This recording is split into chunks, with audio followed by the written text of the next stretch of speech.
Good afternoon, everyone. Give us all a wave or give us a smile if you can hear me, just so that we know you can definitely actually hear me through the microphone. I do believe you can hear us. That is brilliant. So thank you, everybody, for joining us today. Of course, this is the Zoom workshop for the Minecraft Studio Scene Building Volumes 9 and 10, which is really exciting because these launched, well, about a month ago almost now on Create and Craft, and they were incredible shows. And you know what, actually the shows went so fast, there was demonstrations I didn't actually get a chance to share with you all. But at the same time, since then, I've been working with USB and actually changed up some of those demonstrations and built some more technique into those using Minecraft Studio of how we can actually manipulate them a little bit further, because I know a lot of you have joined, well, I've been working with Minecraft Studio since the very beginning, and a lot of you obviously started collecting two-head robins maybe as dies, or anything from two-head robins or highlight crafts, and then started to get involved with Minecraft Studio from that end. So I know there's a lot of us that have been originals with MCS and a lot of us that are new beginners and have collaborated and sort of met in the middle from different ends of the craft industry, which is really interesting because everyone's got their own taste, everyone's got their own style. But when it comes to these USBs, the style, of course, is two-head robins. And you can't shy away from the fact that these are absolutely beautiful, and the stories that you can tell with these are exquisite. So the ones I'm going to be using today, of course, are volumes 9 and 10. We've got our first prize, we've got Labour of Love, Pretty Bloomers. We've got so many in here that are absolutely gorgeous. And of course as well, these were some of the most popular ones that we launched on Create and Craft. So you can see here an image. Now this is what I want to share with you how we can create to start with. Now, I don't usually share with you the finished article of a project. And the reason for that is a lot of the time when it's nice, you know, to build up and see what we're going to create. But at the same time, I know a lot for myself, if I'm watching craft videos or tutorials, I want to watch knowing that I'm going to be, you know, I've got the result that I want to get at the end. I want to say, right, okay, I know I'm going to be making that. I want to see how it's going to work. So this is what I'm going to create for you today. So looking at this, a beautiful scene you can see in here, but we've actually manipulated files completely differently as to what they were intended for, and also utilizing the full capability of MCS to do this. And then you can tailor them in your own way, whichever way you wish to do so. So what we're going to do through the workshop is do some paper craft. I want to do some mixed media as well, but I don't want to go too much down the route of, you know, paints and inks and all of that. Just literally a different surface. So I want to show you how we can use this USB with some candles, because I've been getting a lot of questions, especially through the Minecraft Studio Facebook pages, of how you can put your designs onto home decor, such as candles or glassware. So we could do a bit of that, and I thought we'd choose the easiest one, but what I think is probably one of the most effective. And of course, if we've got time, I also have a big project as well I'd like to share with you. So let's get started. So I'm going to take you straight onto Minecraft Studio here instantly. And the collection that we're firstly presented with, which I've just been playing with, is of course First Prize, where we have those beautiful, we've got all the puppies in here, we've got the sheepdogs, we've got the donkey, we've got the ranger. There's everything in here for us to play with. But what I'm going to do first, within Scene Building Volume 10, I'm going to grab one of our scenes. And I want to use this scene here, scene number 6. Now, whenever I'm using Minecraft Studio, literally from the beginning, I always take the grid and the ruler off my page, just because then, of course, I can see the image clearly. But at the same time, until I needed to gauge the size, I would then put those functions back on.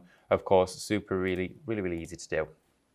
But I always take those off as it makes it a little easier to see. Now, looking at this background instantly, we've got different layers of which we can work from.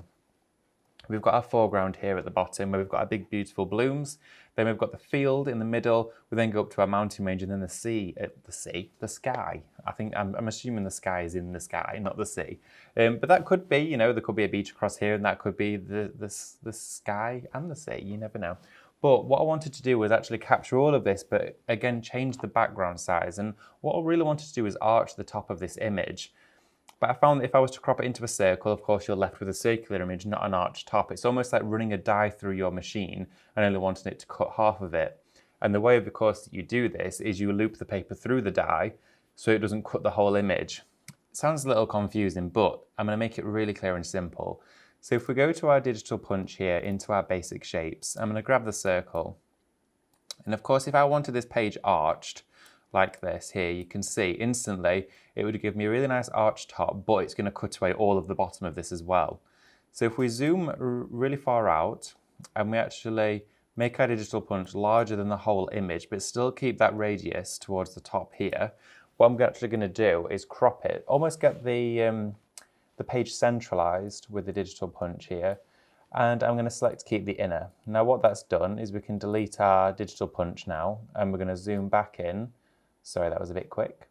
We're going to zoom back in. Now you can see we can change the scale, but we now have that arched background to our image, meaning we can tailor this. I mean, this would look beautiful as a pegboard or for hooks to put keys on and things like that at the front door.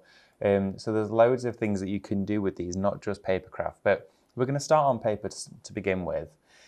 So we want to build in some of our scene building elements for this one, and because we've got a great perspective, we've got a vanishing point in this image, we've got all of the layers built in, it works perfectly for the designs of First Prize. So I'm going to go straight in there into scene building, and it's definitely the folder I think I dip into most when demonstrating and also crafting, of course, with this particular type of product, because with this one you've got the most flexibility, you've got the most sort of innards and gubbins of a craft kit in a file, which is really interesting. So to begin with, I'm going to set it almost like the stage of this card with our big truck here. Now what I'm going to do is I'm actually going to brighten the background ever so slightly, because it's very much a sunset.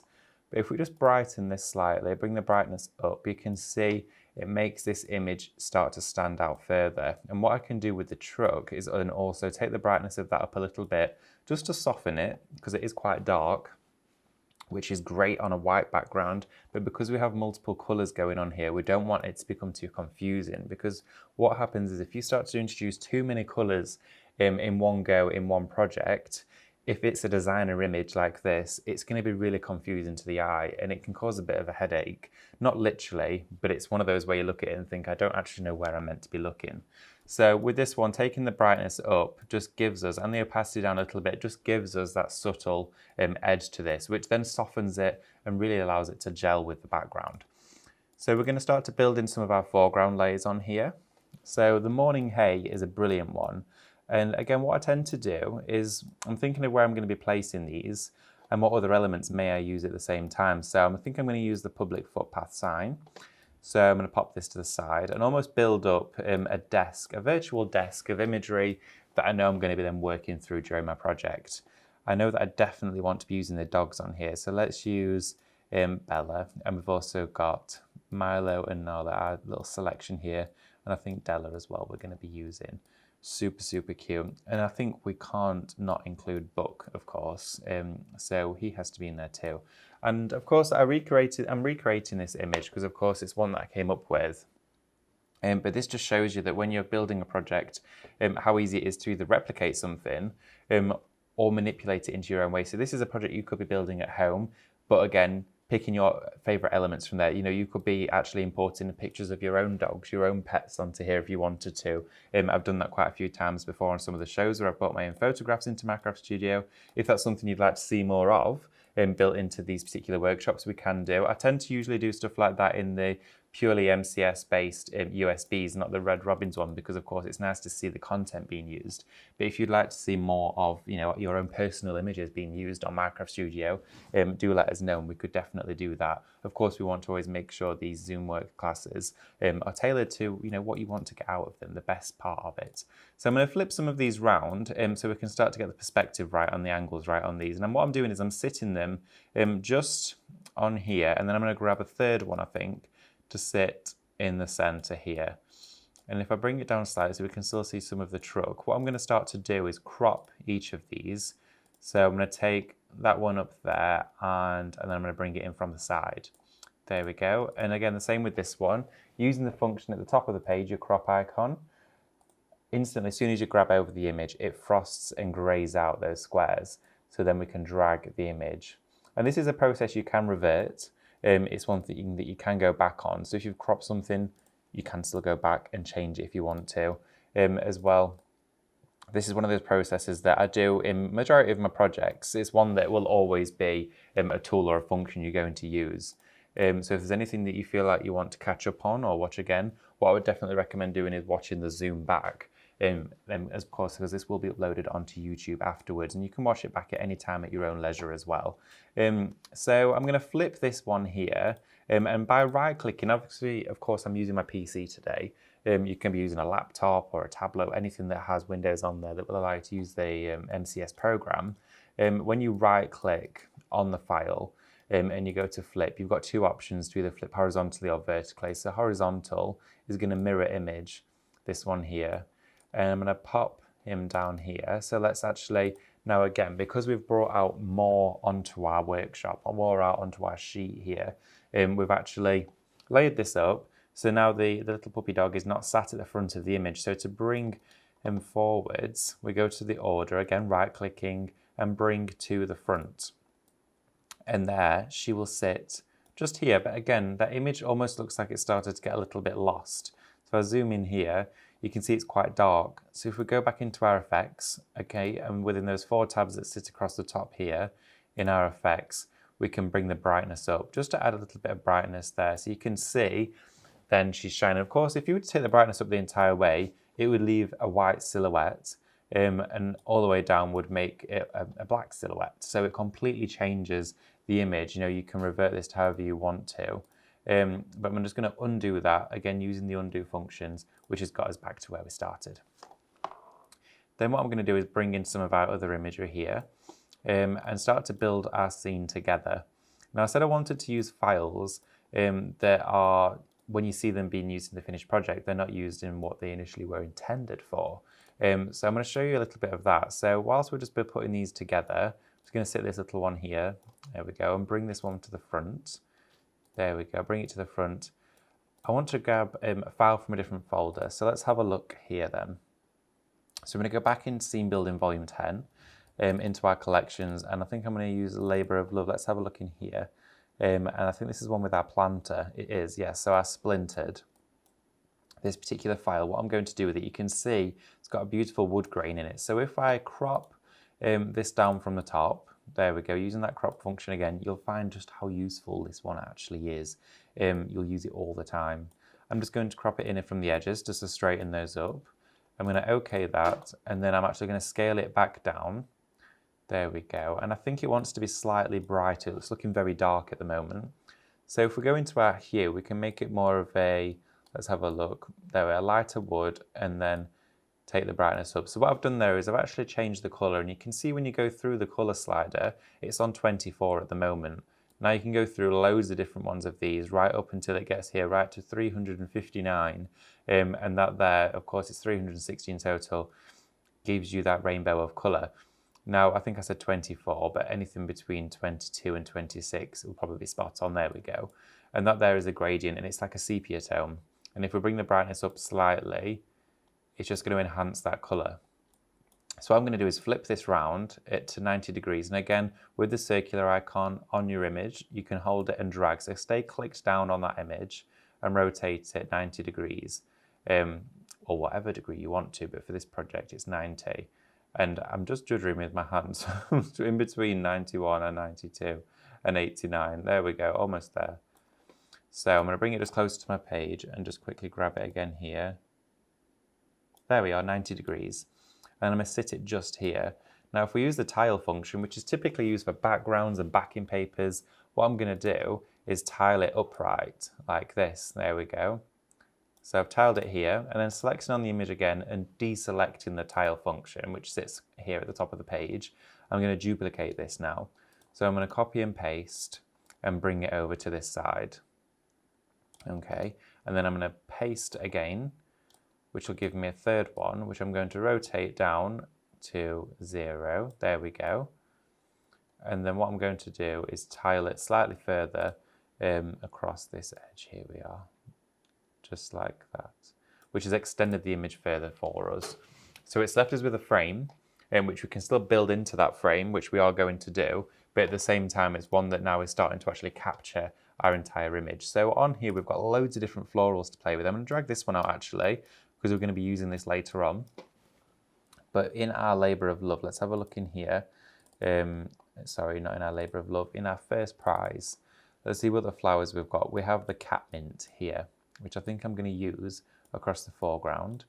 So I'm just scaling this one down. I'm just going to take this away and then take these out to the side because we know again where our boundaries are for our image now. So bringing these in, I'm going to duplicate this one quite a few times. So paste again. Also, you can do, if you're struggling with the right click or your mouse or the function isn't appearing to work for you, you can go here at the top. You've got copy and paste functions. I personally find it quicker to use the mouse, but you can actually just go up here to paste and it will duplicate them for you. And then I'm going to flip a couple so it looks slightly more natural, that we've got a bit of variation with our imagery in here as well, so it's not all facing the same direction. Some of these could sit slightly further up. Move them around to the side. I don't want to block the main image. Then what I'm going to do is crop some of those. So we take them from the base of the image, there we go. And again, I'm literally just taking and cropping them. Now I didn't crop one and duplicate it purposefully because then it meant that every single one would be slightly different. So we didn't have a repetitive sort of imagery going on through our design. Then I'm going to take our third one here. Let's crop this one up. There we go. And then what we can do is go to order and bring to the front our frame and sit that over the top like that, which is really pretty because it's given us a really nice streamlined border to our design, but as well, again, it's actually enhanced it, it's neatened it up. Now this could act almost as a matte and layer for you as well. Really is entirely up to you which way you want it to do for it, but for this project, this works really well. So again, I'm going to bring this now to the front, and then we're going to start to decorate the arch on the top of here. We've still got some imagery to build into the background yet, but to continue with this section, what I'm going to do is use that lasso knife up here. Now this acts as a scalpel, so I've just selected the crop function there. So if we go back to our lasso knife, again, if you do select crop just like that by accident, you could see there, you just go to cancel and it just reverts that process. So it's not something that you can't go back on. So to use the lasso knife, it will frost out the image instantly and give it a black rectangular box. Now with the cursor of my mouse, I'm just following the line. I want to click away the stem. I'm just going to go around there and loop back round. And if I select to keep the outer, it's left us just with that imagery, a piece of foliage there, but it's taken away the stem for us, which is really good because then we can use the image for what we wanted. So if I rotate this round, you can see we've got a bit of an arc on this floral, and I'm going to use it to then frame the top of this. So if I bring it to the front, there we are, and I'm going to, again, I'll use the functions at the top of here to paste and go around, and then start to follow on that beautiful little arch that we've got forming at the top of this image. And this one I just think is a really cute design. It's one, again, that you can actually replicate in lots of different ways. Like you could be making a full wreath if you wanted to with this particular floral. You know, imagine going around a full circle with this. But if we bring in some of the little leaves that we've actually got on here as well, let's have a look. We go back into Labour of Love. And we'll select, let's select one of our little leaves to use because we've got herbs and mint. The regal raspberries, I think that little bit of foliage works well. So again, I'm using that lasso knife, just snipping into there really snug and tightly just to get rid of that for us. Then I'm going to scale that down and to sort of sneak some of that in here. Now the reason why I'm doing that is just to add pops of green all the way through this, which I think works really well. But then brings some of the green tones up from the bottom down here, so it then balances it out a little bit because it was very, very purple towards the top there. So I'm just going to duplicate a few of these ones. Again, I always like to work in odd numbers. I know a lot of us do. It helps, but I think as well, it just means that the eye has somewhere to rest, because right now I'm drawn to the intensity and the vibrant arch across the top, but with the tire on here, I'm sort of focused to the center. So let's add from first prize some more elements. So in our scene building, we've got those beautiful sunflowers, a hint of sun. I'm actually growing sunflowers at the moment, which will be really interesting. I'm excited for that to happen. And what I did was every year we have a sunflower competition. Well, we used to growing up, and mine was 16 foot tall. The one that I grew, and I've never been able to beat that or even match that again. So this year me and my granddad are competing, so we have to see who's going to win, but I reckon he will be winning because he has tricks that I don't really understand, but I'm going to give it a good go, and we've got plenty of sun on our garden where we've moved to, so I've got a good chance. Now what I'm doing with this sunflower here is I'm actually going to send it straight to the back. So I'm going to send it to the back here, and then what I'm going to do is bring it forwards just by one step. There we go. Scale it down ever so slightly. So it's almost we're creating our own sunflower fields. So I'm going to send it to the back, go to order and bring it forwards. Again, scale it down, move it around, just to start to bring in and make our scene. Now again, you see there, I just instantly selected the background by accident and I've moved it. So if we go to undo, there we go. And then I select back on our sunflower, I can go back to where I was. It's one of those moments where you think, oops, I've spoilt it, what have I done? You haven't done. I do it all the time. And until everything's fully grouped, you will still every now and again click on the image and accidentally move it. It's part of the program, but don't worry, it's not something that you're doing wrong. So I'm going to go straight to the back here. So send this one to the back. And the reason why I'm sending it to the back and then just bringing it forwards by one layer, because you might be thinking, well, why don't you just send it backwards a layer? We've got so many layers on here now. You can see through this project, all of these different files are ones that we've built up throughout this project here. So we've actually got quite a lot. It doesn't give us an overall number, but I would say there's at least 25 to 30 there. And the reason for that is duplications, but again, the amount of content that we've chosen to work with within this project. So again, if you're thinking, for example, this one here is the very back layer, you can actually see that there is the background and it selects it for you. If you were to click on this one, it will select that particular file. So you can see, again, if we wanted Buck the Donkey, you can see if I select it here on the actual layers sheet, it will select the donkey. Now, that will help you a lot because, for example, if you had multiple images that almost feel lost within a surrounding and you couldn't select that one image because you kept selecting another one by accident, or not by accident, but the software thought you wanted that one, you just go here and it will select the one that you definitely want. So that there is definitely always a good way to go, because I've sometimes made almost rice paper designs of really in-depth layers, and then when I come to select a particular flower or a floral or anything at all, and I can't get it, it can be really frustrating.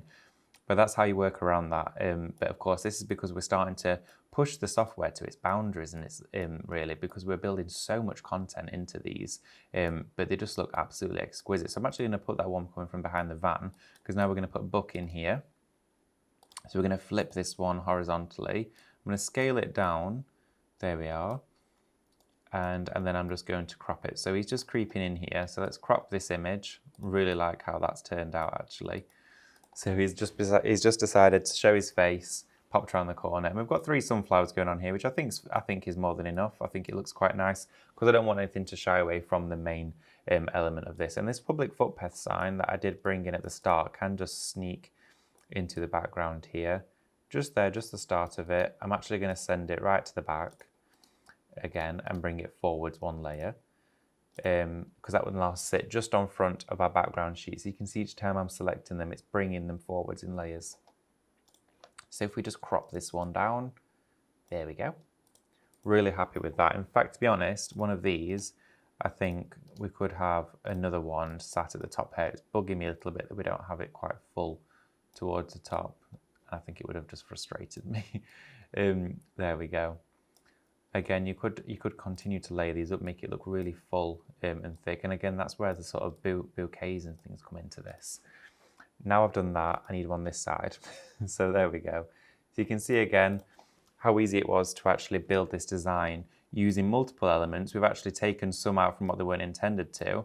So what I'm going to do now is if I select here at the top, this icon here called Select All, it sometimes takes a few seconds, but it's done it instantly here. And what it's done is you can see every single layer now is grayed out. It's selected all of them, and all these little squares on here, every single file, every duplication, every copy and paste is now selected. So if we group it, we select group, and it can take sometimes a couple of seconds. Again, it's done it straight away. We now have this as one complete file, and you can see here from the side, it's compressed it down all into one. So Minecraft Studio now sees this as one file. If you wanted to, for example, save this, but then you wanted to go back into this project a week or two, a year or two, or a day or two later, and you still wanted to edit it, when you go to save your projects, save them as an MCS document, which is the automatic default for when you're saving, and save it ungrouped. And you save it as Craft Projects MCSX, okay? And that means that when you reload that image, it will then come on back as the file you saved it as, meaning you can delete things off there, change out the sentiment, change anything at all, meaning you've still got working time, or of course, maybe you've run out of time for the day, or it's bedtime and you want to carry on with the project in the morning, you can go back and edit it. If you were just to save your project as a PNG file, so best quality PNG is what I usually use, it will then save it automatically, and when you drag it back on, it will be solidified and you won't be able to break it back down. So I thought it would be really worth mentioning that because we do get a lot of questions. So what I've done here is I've actually printed off our design. And what I'm going to do is I'm just going to matte and layer it just to show you the finished article with this project. But it's one I think, and I chose to use First Prize quite prominently in this Zoom workshop because we're coming into spring now. Like I said, I've got my sunflower seeds growing and lots of other things going on in the garden as well at the moment. And I thought it was one that was quite time appropriate. And First Prize is very spring looking, or summer looking really. So I'm going to go straight in with the purple matte layer. I've just printed off from the USB itself a sheet of purple cardstock and printed that. Again, if you wanted to, you could have put this as a matte layer on MCS and then printed it. But sometimes I do like to bring in my traditional decoupage and mattes and layers into the project itself. And then what I'm going to do is just pop this onto our card blank here. There we go. Well, our matte layer, should I say. And then I've got a card blank, which I'm just going to sit this onto so it will be all finished. So I'm just going to pop some glue. I say I'm going to pop some glue, but my glue has just decided to block up on me, which is fine. So what I'm going to do is I'm going to grab, let's have a look, what can we use instead? Let's use some red liner tape. So don't know why, literally just before we came on the Zoom class, I literally got a little bit of this out of the bottle, and my little drawing pin that I used to always pop down the end has gone. So we're going to use some red liner tape, which in fact is going to give us a really good hold on this card. But we need to find the end first. There we go. So I'm just going to put a little bit on here. This wasn't really a step that we needed to do, but I do like to always finish my projects because I always seem to have loads of projects unfinished at the moment and I like to complete them. And it's nice as well to see the final article. So then I'm just going to peel the ends of this off. There we go. We only need a little bit of this because it holds so well. Peel it from the other end. Makes sense. There we are. Then I'm just going to sit them upright together just so they're level. And then you can see there we have our beautiful card using those files, using First Prize, dip it into Labour of Love in so many different ways. So have a look at that and just imagine what you could be doing with it. I always have a cup of tea or a coffee on the go during my projects. But I thought now we could do something that involves a little bit of mixed media. Excuse me. So I've got these candles. I got a set of 3 here, and I think they literally cost about £2.50 from a really cheap home store. You will all know the store that I'm talking about. But I know a lot of us have these lying around the house or in vases or in hurricane lanterns that maybe aren't lit or have been lit and you want to do something with them. So a really inexpensive gift, but at the same time one that I think we can all do really easily. So without, okay, well we're going to do 2 because one's just rolled off to the side of the studio.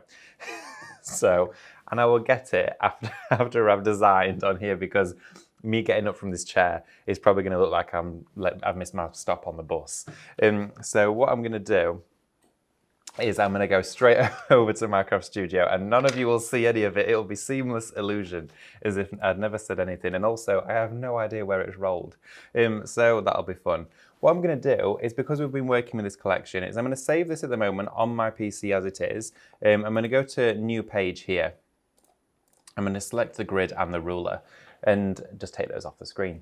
Now what I want to do is I'm going to work on some rice paper for this. Now of course you can go to our Highlight Crafts website and find the Craftmaster rice paper there. It comes in packs of 20 and you can see the designs that I've been printing out here are ones that I've been making from scratch on the USB. And I'm going to show you how you can do these really quick and easily, but they are perfect for decoupage, but also for card making. So any design, and I wanted to do a design like this in particular because I didn't want to do something that would then only be for mixed media elements. It's also for your card making. So when you're looking at something like this here, great as a stepper card or an easel card or a gatefold, you know, you can still do all of your traditional card making, or you can still just have it as on an 8x8. You know, it doesn't have to be on rice paper, but these are going to work really well onto these candles. You can see here, and I'm going to show you exactly how we do this. So let's get started. I'm actually going to go into our scenes first. So let's have a look and pick a scene, because I'm not necessarily going to do them identical to these rice paper ones. I want to do a little bit of variation, but let's have a play with it and see what we can do. So going into our collections here, I'm going to go into volume 9 first. And what I'm going to do is show you the scenes. So in here, we've got some beautiful scenery, loads and loads to pick from. And sometimes what I do actually do is I go onto the index sheet and I will enlarge it and scroll through this way so I can see. And at the moment, this one here is speaking volumes. I like this edge here. I think it looks really nice. Let's have a look at number 17. So if we grab 17 here, I think this one will work actually really, really well. It's not the one that I used the first time round, but looking at this one, I've seen it differently. So instantly what I'm going to do, I think, is I'm going to go into first prize. Let's go into first prize, and we're going to select, let's select Della. So where is she? There she is. We'll pop her here, and we're going to sit here just in the center. And we're going to build up our image around her. So we had a beautiful bit of foliage, which was this cat mint, which has come on super huge because I've enlarged our screen. Again, it's really good actually when you blow things up really, really big, is that when you actually use your lasso knife, you can see into it like with a really fine detail. So if I literally just wanted that little section, you can cut into it much easier. Some days I always find, you know, you have days where you have a much steadier hand. Sometimes, you know, I can be sat there thinking, I really just cannot do this for the life of me. I don't know why. Each time I do it, my hand just moves to the side. It happens a lot when I'm painting. But for this process, zooming right in will help you a lot. I do it all of the time. So what I'm going to do is rotate this round. Here we are. And have these creeping in from the sides. I think we'll have a little bit here from the edge. And I'm just going to bring another one of those on. And I'm going to flip it round. Let's have a look. Flip it horizontally and scale it down. And we can start to have these little sprigs creeping into our image here. And I'm only going to use a few files to create this because I think that's all it needs. But the sunflower again, really nice statement flower. I'm going to have another one. Let's choose a different design to have at the top corner. And you might be thinking at the moment, well, this looks really bizarre. We've plonked Della right there in the middle. And for what reason? Because she's just sort of stood there. Well, what we're going to do is bring these in a little bit closer. I'm going to select all of this and I'm going to group it. So now all of this is welded together. I have had a few questions recently, which I just wanted to answer on this Zoom, because I know a lot of the time it can be hard to answer everybody individually, or, you know, if we get the same question, it's always good to cover it. And I know a lot of you, of course, use MCS. I've had a question about an alignment function, an alignment tool. There isn't an alignment function on MCS at the moment, but the best way to always align things and marry them up is either use your arrows. So I'm currently using the keys on my keyboard. You can hear it clicking, just to move this around in really small increments, or you just use your cursor on your mouse. It's the best way to do it. It's the way you're going to marry it up easier. But there isn't actually an alignment function. So I just wanted to let you all know that in case you were wondering.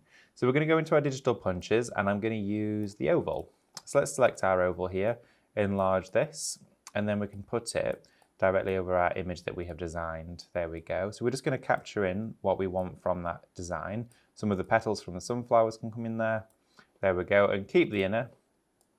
And there we have our beautiful little design. So it's just almost got a snapshot of that design that we created, but these are the little embellishments that I'm creating for these candles. Now, for another design, if we wanted to select one that was maybe more of a focal piece or a home decor style one, let's go back into our scenes and have a look at some slightly different ones. Which ones have we got here? This one will work quite nicely actually for this. So we've got a beautiful spring summer field.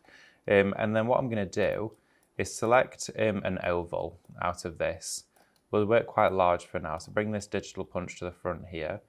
And then I'm going to pop that out, there we go. And then I'm going to copy and paste the oval. Okay, now what I'm going to do with that oval is now bleach it out. So we've made it completely white, okay, so it's just a white oval at the moment. Then if we use a circular function to actually fade it right down, and pop it in the center, it will give us like a haze that sits right in the middle. Now this is great if you want to add text over your images, because I find a lot of the time text can get lost in an image. And for this one with an oval, we found the central point and we've used the image twice to create this effect. So with Minecraft Studio, it's something really clever that the graphics program can do for you just within a few clicks of a button. So again, we literally duplicated that oval just like this. We bleached it out with the brightness to make it white. And then again, using that circular soft edge function here, go down as far as you want to. There we go. I think I'm going to even go all the way with it. There we are. And that just gives you that nice white base in the center, almost literally like the sun is glaring at you.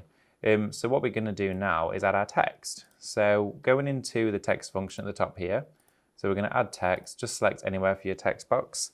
And I'm going to select and type on my keyboard, home, sweet home.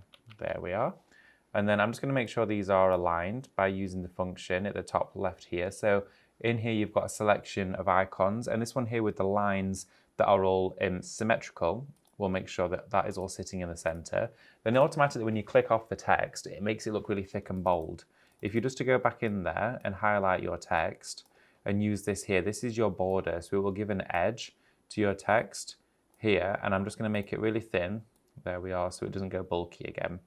So then if we enlarge this, that's now sat in the center over that white haze halo that we've created.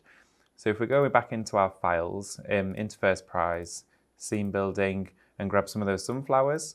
So again, we'll use one down here, like this. Again, I'm going to duplicate that of that size. I'm going to rotate it round, bring one round this size. There we go. We'll use another one actually, just up here. Get 3 of those on the go. And then these beautiful purple flowers, because I want to make a set here.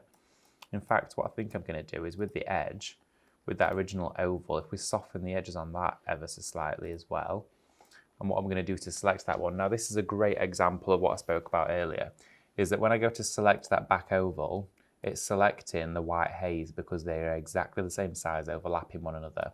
So if we go to our layers here, and I select the oval, which is our true background with our colored image, I can then go to our effects, and then it will fade the edges on that one for us because it selected it. So we've not had to sort of weave our way through with our mouse. So I'm going to scale this one down and put these on here. Now with the sunflowers, I'll bring those to the front.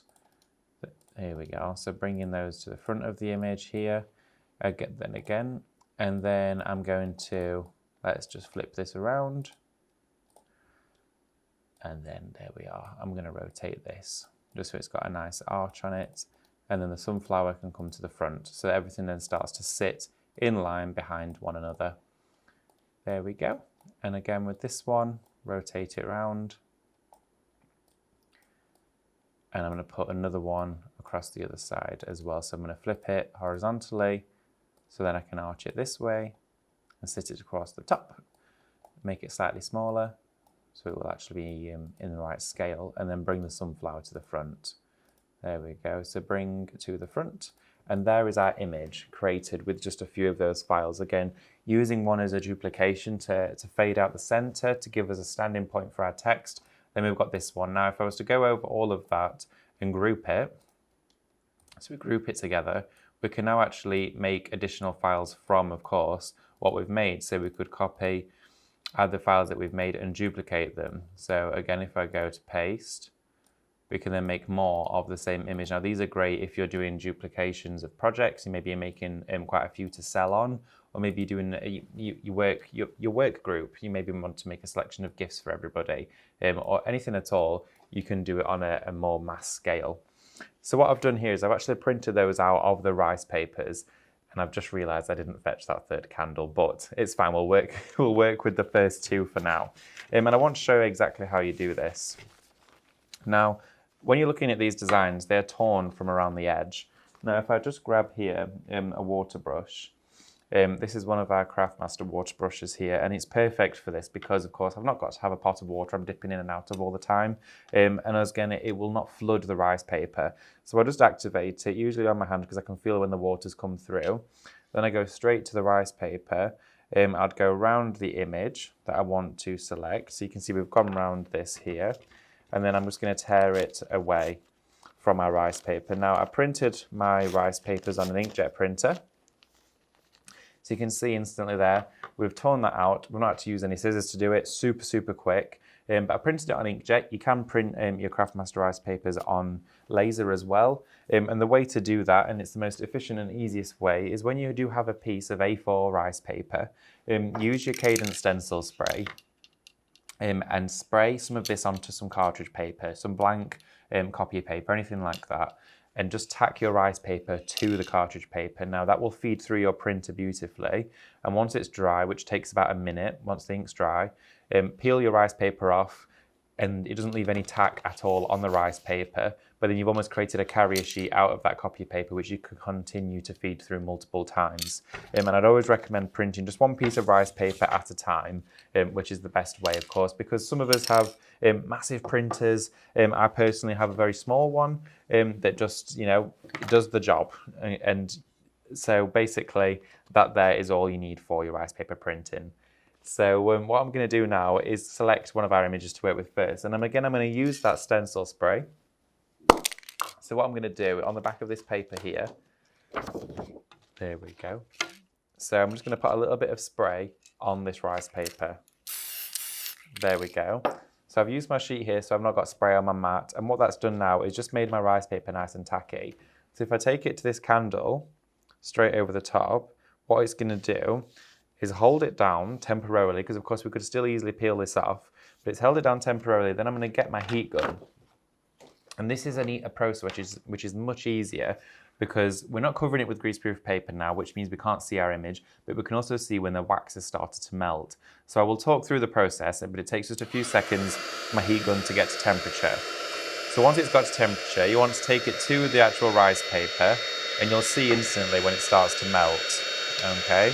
As soon as it starts to melt, it will melt into the rice paper and you move your heat gun along the way.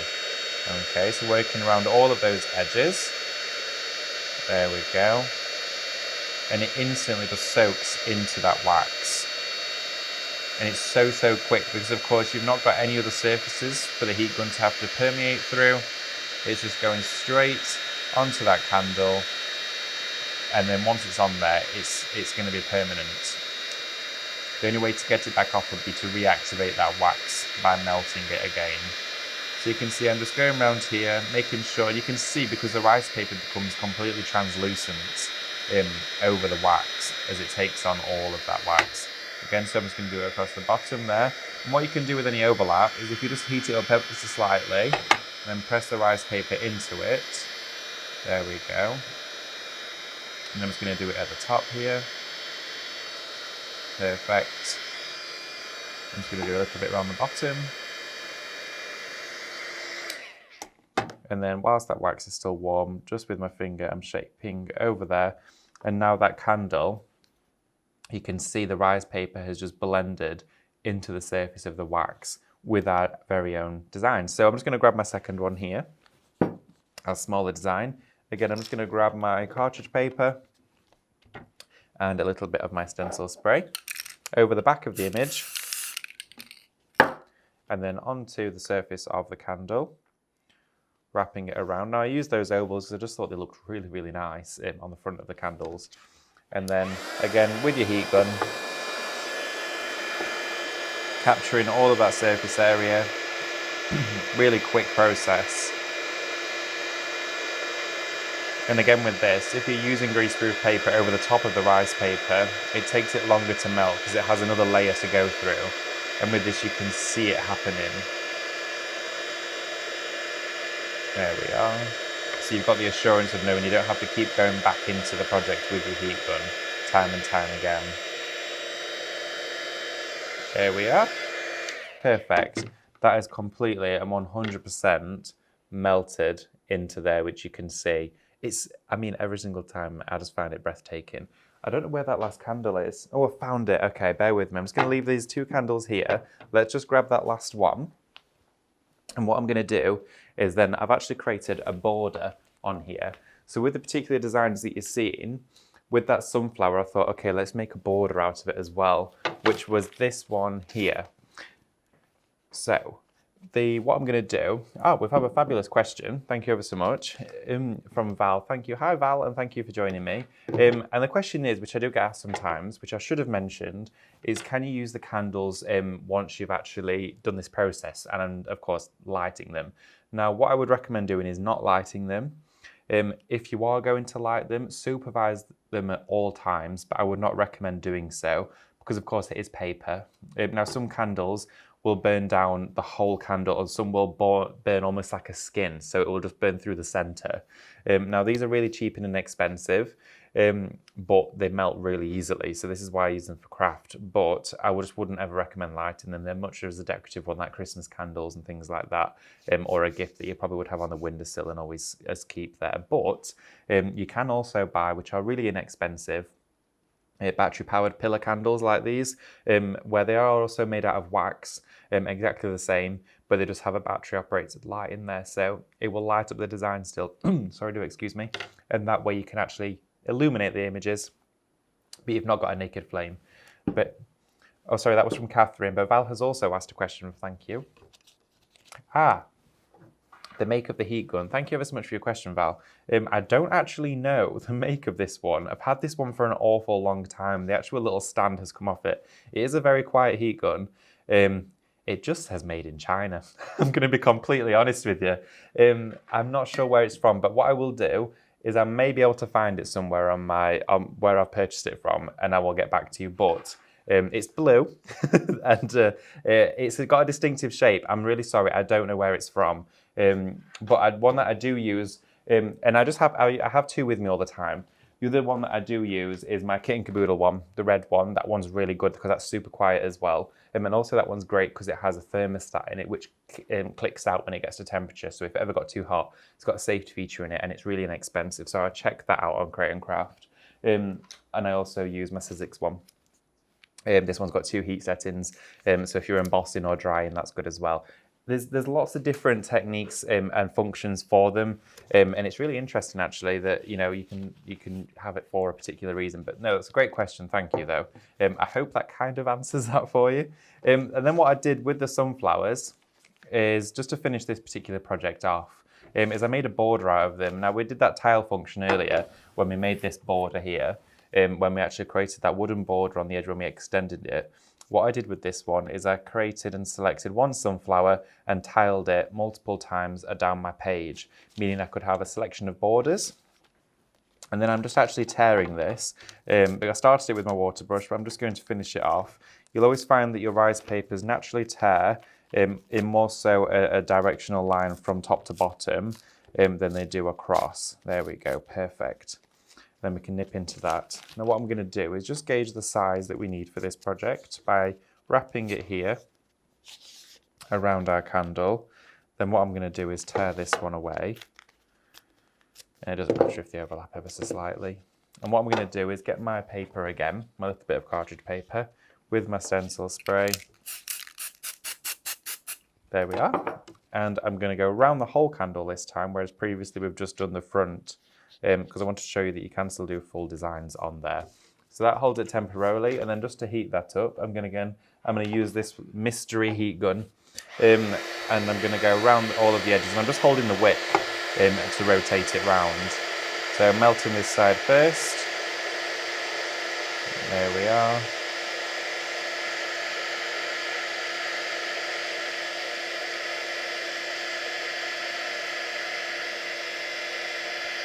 We've also had a fabulous question as well that's come in. I'm just going to turn this off so I can answer that so you can hear me properly. Some of your battery-powered candles are plastic. Some of them are wax. The ones I have at home on our fireplace, they are wax battery-powered candles that look just like this, but the actual outer is wax. But the plastic ones, we have a product called Decoupage Plus on our website on How That Crafts. And you could also use the Cadence napkin glue as well for this process. What you would then do is on the reverse of your rice paper, if you didn't want to use a wax candle, you would take your glue. The Decoupage Plus comes in a 120ml pot, 150ml pot. and it's very similar size to this. You would actually just paste it onto the reverse of the rice paper like this, and then go straight over the plastic candle, just as you did kind of with the stencil spray, and then overlap with that glue. That will seal it onto a plastic candle for you. In fact, what I'll do in the next workshop we do, I'll do that process so you can see the comparison of the two.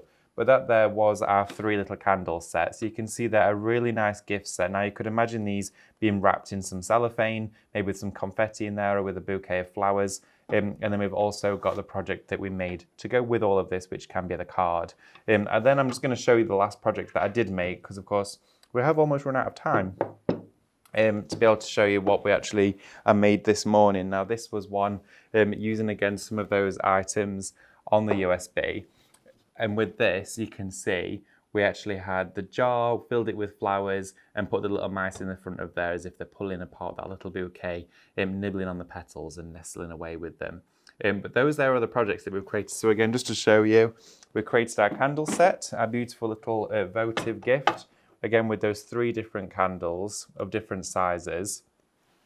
Really cute designs. And again, think about all of the different ones that you could be doing. Think about going into the labour of love. Think about going into the pretty bloomers, doing some beautiful, beautiful scenery and imagery with these, and then topping it off with the cards. So when we talk about Minecraft Studio and these USBs being a complete collection, they really are, because you can make the gift, you can make the card, you can make the wrapping paper, the whole thing in one. Or of course, these could just sit on your windowsill and they can be for you. But I really do hope that you've enjoyed today's Zoom class. I know I definitely have. And as well, do give us some feedback of what you'd like to see next, maybe some different techniques. Of course, I do like to always include steps from the start of Minecraft Studio and some more intermediate techniques as well in there to cater for absolutely everybody. So please do let me know, and I will see you in the next Zoom workshop or video. Take care. Bye-bye. If you want to see more from Highlight Crafts, make sure you click the like button. Subscribe by clicking the subscribe button below, and click the bell icon to receive notifications of all of our future content. You can also click here to see our latest video, or click here to see more videos like this one.